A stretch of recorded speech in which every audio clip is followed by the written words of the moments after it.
जंगल में बारिशों का मौसम चल रहा था, इसलिए उन दिनों बारिश रुकने का नाम ही नहीं ले रही थी। सभी पंछियों का जमा किया हुआ दाना खत्म हो चुका था, इसलिए वो 2 दिनों से भूखे ही अपने घरों में बैठे हुए थे। मम्मा, मुझे बहुत तेज भूख लगी है, मुझे भोजन चाहिए। बेटा, भूख तो मुझे भी लगी है और घर में खाने के लिए कुछ भी नहीं है। लगता है अब हमें बारिश में ही भोजन लेने जाना पड़ेगा। भूख से परेशान होकर लाली अपने बेटे के साथ चिड़िया के घर चली जाती है। चिड़िया बहन, हमने 2 दिनों से कुछ नहीं खाया है।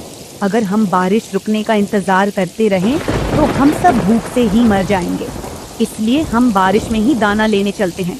लाली बहन, मेरे घर में भी खाने के लिए एक दाना नहीं है।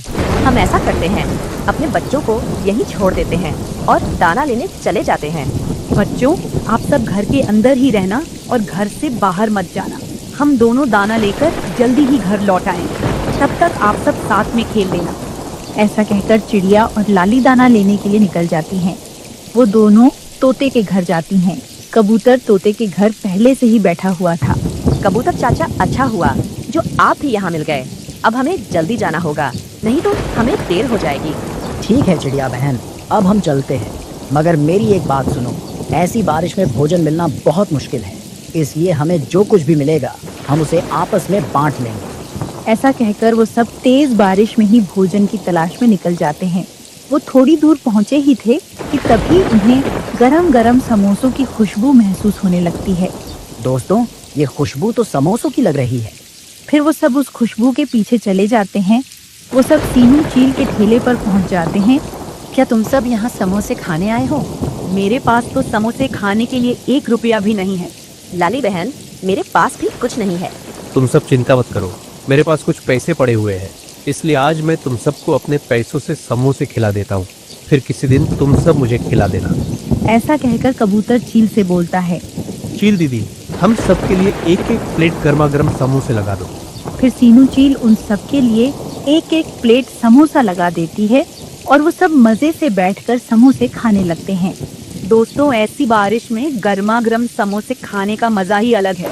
हाँ लाली बहन, बारिश के मौसम में ये समोसे तो बहुत स्वादिष्ट लग रहे हैं। वो सब समोसे खाकर फिर से भोजन की तलाश में निकल जाते हैं। वो सब कुछ दूर जाकर एक पेड़ पर रुक जाते हैं। मेरा तो मीठा फल खाने का मन कर रहा है। कबूतर भैया, मेरा भी मीठा फल खाने का मन हो रहा है, मगर हमें इतनी तेज बारिश में मीठे फल कहाँ से मिलेंगे? चिड़िया बहन, मैं जानती हूँ कि हमें मीठे फल कहाँ से मिलेंगे। तुम मेरे साथ चलो, हम दोनों सबके लिए मीठे फल ले आएंगे और तब तक ये दोनों दाना ढूंढ लेंगे। फिर लाली चिड़िया को साथ लेकर मीठे फल लेने चली जाती है। पहाड़ों के पास एक बड़ा सा सेब का पेड़ था। वो दोनों उस पेड़ के पास पहुंच जाती हैं।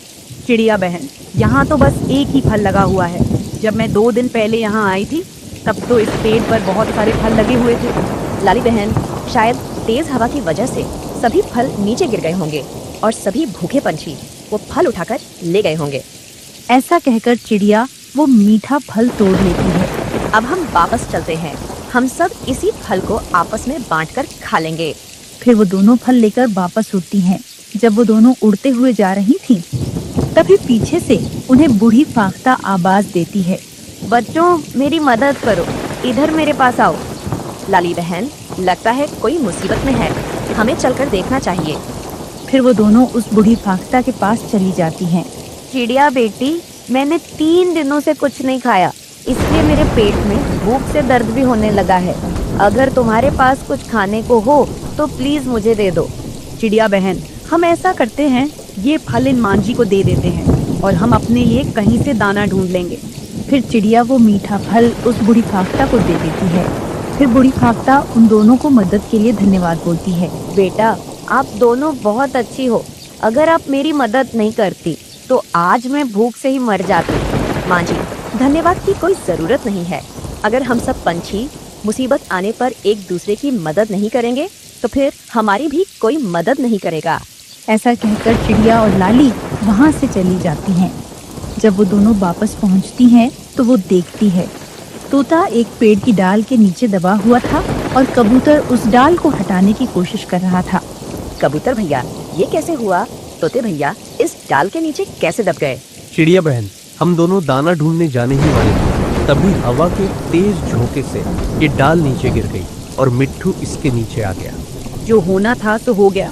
अब हमें जल्दी से मिट्ठू को बाहर निकालना चाहिए। फिर वो सब मिलकर मिट्ठू को बाहर निकालने की कोशिश करने लगते हैं, मगर वो डाल तो हिलने का नाम ही नहीं ले रही थी। ये डाल हम सब मिलकर हिला भी नहीं पा रहे हैं, ये बहुत भारी है। तुम सब यही रुको, मैं और पंछियों को जाकर बुला लाता हूँ। शायद तभी हम सब मिलकर मिट्ठू को बाहर निकाल पाएंगे। ऐसा कहकर कबूतर वहाँ से चला जाता है। वो सीधा चील के ठेले पर पहुँच जाता है। चील दीदी, मेरा दोस्त एक भारी डाल के नीचे दब गया है। आप हमारे साथ चलो और वो डाल हटाने में हमारी मदद कर दो। तुम परेशान मत हो, मैं तुम्हारी मदद जरूर करूंगी। फिर चील अपने साथ समोसे खाने आए कुछ पंछियों को साथ लेकर कबूतर के साथ चली जाती है। फिर वो सब मिलकर डाल को हटाकर तोते को बाहर निकाल लेते हैं। दोस्तों, आप सबका बहुत बहुत धन्यवाद जो आपने मुझे बचा लिया, नहीं तो आज डाल के नीचे मेरा दम ही घुट जाता। अब हमें घर जाना चाहिए, हमारे बच्चे परेशान हो रहे होंगे। लेकिन चिड़िया बहन, हमारे बच्चे भूखे होंगे, हमें दाना तो मिला नहीं, फिर हम उन्हें खाने के लिए क्या देंगे? लाली बहन, हम दूसरे रास्ते से अपने घर वापस चलते हैं, क्या पता हमें वहाँ खाने को कुछ मिल जाए। फिर ऐसा बोलकर वो सब अपने घरों की तरफ वापस उड़ते हैं। जब वो सब कुएं के पास से गुजरते हैं, तभी उन्हें एक बेरी का पेड़ दिखाई देता है जिस पर बहुत सारे बेरी के फल लगे हुए थे। वो सब खुश होकर उस पेड़ के पास चले जाते हैं और वहाँ से बहुत सारे बेरी के फल तोड़ लेते हैं और मजे से बैठकर खाने लगते हैं। फिर वो सब बेरी के फल लेकर खुशी से अपने घरों को वापस लौट जाते हैं। घर जाकर चिड़िया अपने बच्चों को बेरी के फल दे देती है। फिर बच्चे मजे से बेरी के फल खाने लगते हैं। एक दिन लाली कौवी सेब तोड़ने के लिए सेब के पेड़ पर पत्थर मारे जा रही थी। तभी वहाँ चिड़िया आ जाती है। लाली बहन, तुम पेड़ पर ऐसे पत्थर क्यों मारे जा रही हो? ये पत्थर किसी पंछी को जाकर लग सकता है या फिर इससे तुम्हें भी चोट लग सकती है। चिड़िया, तुम कौन होती हो मुझे रोकने वाली? तुम जाकर अपना काम करो। आज मेरा मीठा फल खाने का मन हो रहा है और आज मैं ये स्वादिष्ट फल खाकर ही मानूंगी। ऐसा सुनकर चिड़िया वहाँ से चली जाती है और लाली पेड़ पर फिर से पत्थर मारने लगती है। तभी एक पत्थर पेड़ की डाल से लगकर वापस आता है और सीधा लाली के ऊपर जाकर लग जाता है। पत्थर लगने से लाली के पंख पर चोट लग जाती है और लाली दर्द से चिल्लाने लगती है। कोई मेरी आवाज सुन रहा है क्या? मेरे पंख में चोट लग गई है, मुझसे उठा नहीं जा रहा, प्लीज कोई मेरी मदद करो। लाली के चिल्लाने की आवाज सुनकर मिट्ठू तोता वहाँ आ जाता है। लाली बहन, ये तुम्हारे पंख पर चोट कैसे लग गई? तोते भैया, मैं पत्थर मारकर मीठा फल तोड़ रही थी, तभी पत्थर आकर मेरे पंख में लग गया। अब मेरा पंख बहुत दर्द कर रहा है। लाली बहन, तुम चिंता मत करो, मैं अभी जाकर लालू को बता देता हूँ। फिर तोता जल्दी से लालू के पास जाता है। लालू भैया, वो मीठे फलों के बगीचे में तुम्हारी पत्नी नीचे पड़ी हुई है, उसके पंख पर चोट लग गई है। तोते लाली को चोट कैसे लग गई? क्या किसी ने उसे चोरी करते हुए पकड़ लिया है? नहीं लालू भैया, वो मीठे फल तोड़ने के लिए पत्थर फेंक रही थी, तभी पत्थर वापस आकर उसी को लग गया। ऐसा सुनकर लालू जल्दी से लाली के पास जाता है। लाली, तुम पागल हो गई हो क्या, जो बच्चों की तरह पेड़ पर पत्थर मारकर फल तोड़ रही थी? लालू जी, मेरा मीठा फल खाने का बहुत मन कर रहा था, इसलिए मैं मीठा फल तोड़ने की कोशिश कर रही थी। अब मुझसे उठा नहीं जा रहा और मेरा पंख बहुत दुख रहा है। फिर लालू अपनी पत्नी को उठाकर घर वापस ले जाता है। लाली बहन, मैंने आपसे पहले ही मना किया था, अगर आप मेरी बात मान लेती तो आपको चोट नहीं लगती। चिड़िया बहन, मुझसे गलती हो गई। उस समय मुझे बस फल खाने की पड़ी थी और कुछ नहीं दिख रहा था। लालू भैया, हमें लाली को जल्दी से डॉक्टर के पास लेकर जाना होगा, नहीं तो खून बहना बंद नहीं होगा। चिड़िया बहन, बुलबुल डॉक्टर तो दूसरे जंगल में रहती है और हम लाली को अकेले उठाकर इतनी दूर कैसे ले जाएंगे?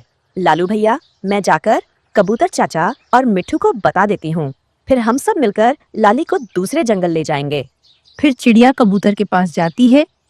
कबूतर चाचा, लाली के पंख पर चोट लग गई है, वो खुद डॉक्टर के पास नहीं जा पाएगी, इसलिए मैंने सोचा है कि हम सब मिलकर लाली को दूसरे जंगल में बुलबुल डॉक्टर के पास ले जाएंगे। ठीक है चिड़िया बहन, मैं आपके साथ जाने के लिए तैयार हूँ। फिर चिड़िया तोते के पास जाती है और उसे भी सारी बात बता देती है। कुछ देर बाद सभी पंछी एक जगह इकट्ठा हो जाते हैं। वो लाली को एक टोकरी में रख लेते हैं। चिड़िया बहन, लाली को सबसे पहले मैं लेकर चलता हूँ, उसके बाद तुम लोग ले जाना। फिर लालू टोकरी उठा लेता है और वो सब दूसरे जंगल की तरफ निकल जाते हैं।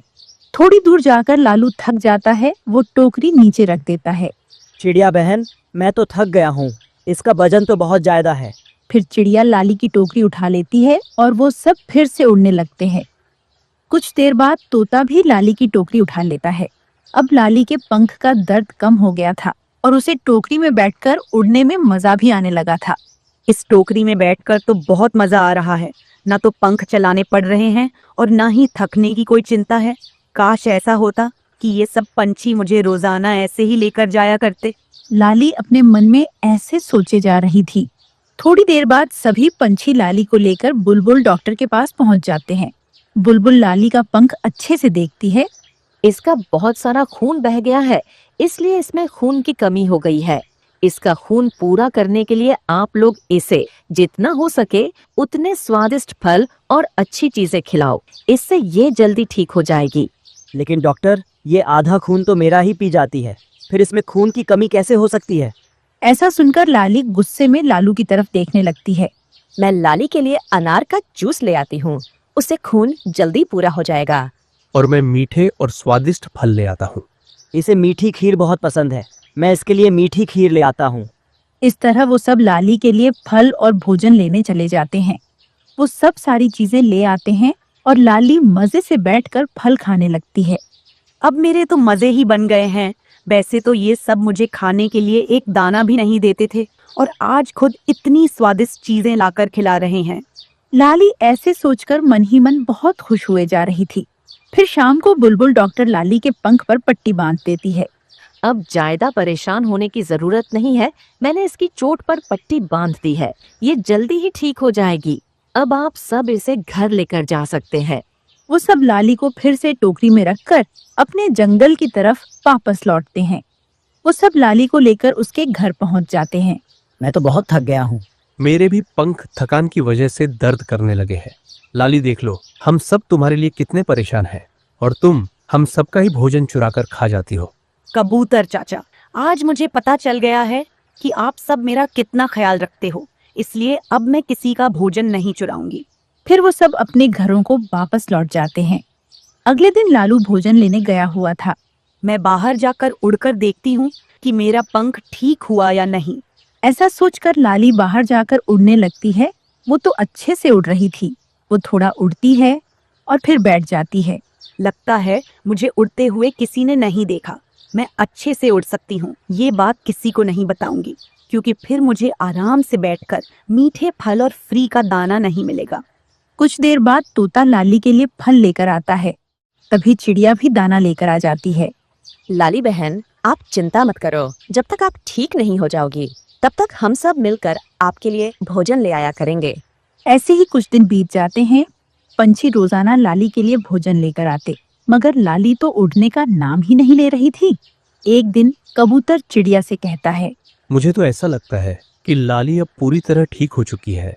वो उड़ना इसलिए नहीं चाहती क्योंकि उसे फ्री में दाना जो मिल रहा है। कबूतर भैया, मुझे भी ऐसा ही लग रहा है, चलो हम एक बार चलकर देखते हैं। फिर वो दोनों एक पेड़ के पीछे छुप कर बैठ जाते हैं। लाली मजे से फल खा लेती है। अब बाहर जाकर थोड़ा उड़ लेती हूँ। फिर लाली बाहर जाकर उड़ने लगती है। तभी पीछे से चिड़िया और कबूतर दोनों डंडा लेकर आ जाते हैं। एक तो हम सब तुम्हारी मदद कर रहे थे और तुम हम सबको ही उल्लू बना रही हो। उन दोनों के हाथ में डंडा देखकर लाली डर जाती है और वहां से ऐसे भागती है जैसे उसे कभी चोट लगी ही नहीं थी। लाली को इतना तेज भागते हुए देखकर जंगल के दूसरे पंछी हंसे जा रहे थे।